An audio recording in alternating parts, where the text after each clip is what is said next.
Greetings from AIIMS, Jodhpur, India. The topic of my presentation is Pediatric Urology in the Era of COVID-19. It's a systematic review. Coronavirus disease has been a pandemic and it has led to a significant disruption of public and personal life world over. Healthcare and patient care has also been affected. Triaging, prioritization, improvisation with telemedicine and reverse telemedicine are the buzzwords in today's world.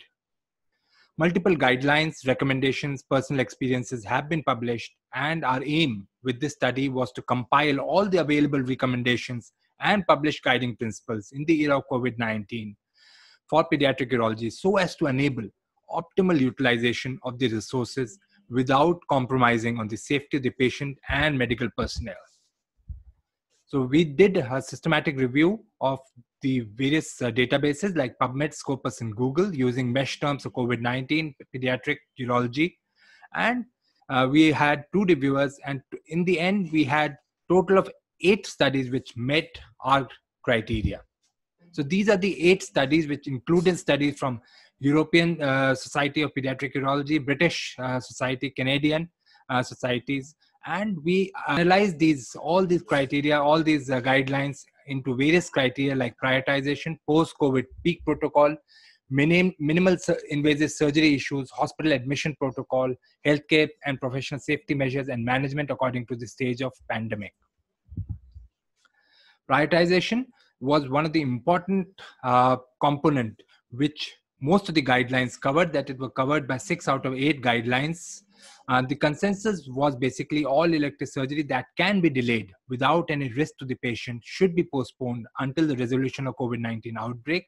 The degree of deferment varied from 6 weeks to 2 months till the end of the pandemic, depending on which guideline you looked at. British Association of Pediatric Urology classified the urgency into 5 major categories, with 3 of the categories covering basically continuing ongoing treatment that may be required, urgent and ongoing treatment that may be required for the patients. Canadian Urological Association basically went the other way and focused on red flag signs for various different pathologies, and those red flag signs can be a guide to clinicians to identify which cases should be tackled on an emergent basis.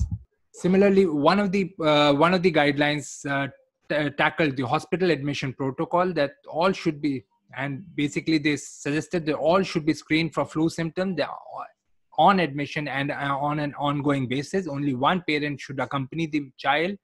Single room should accommodate only a single bed and a single patient. Urgent cases who are COVID suspect or positive should be operated in dedicated theaters, and everyone should use personal protective equipment. And a recommendation was to split the teams, pediatric urology teams, into 2 portions so as to allow continuity of care.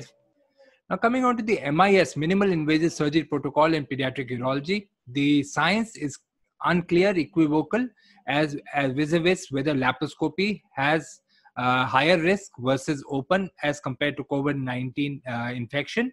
However, theoretical risks are there, which are increased due to particle concentration in smoke, aerosols due to continuous flow of gases, and long exposures in a confined atmosphere.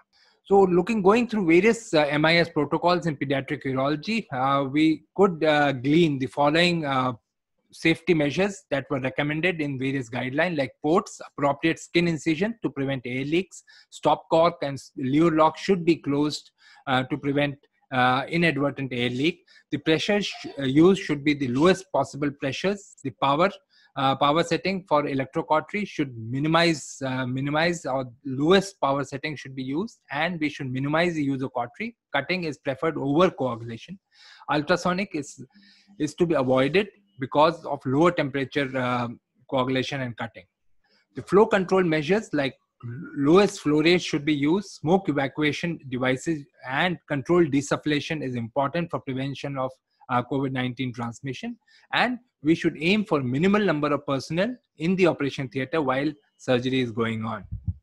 Our view is basically that national and societal guidelines should be treated as tools, which should be tailored according to the ground realities, of the cities, the institution, and the state and the country for which the guidelines are made. The time frames which they have been suggested at 2, 3, 6 months may need to be revised, and a longer time frames might be required. Stage of the pandemic, we believe, might differ across geographies, cities, states, and one size fit all might not be the ideal solution for everyone.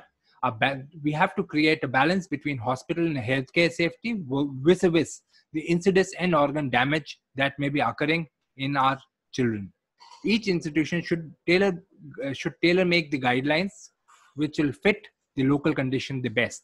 And some benefits like telemedicine, infection control measures may outlast the pandemic. Take care, be safe, and I thank you all for a patient listening.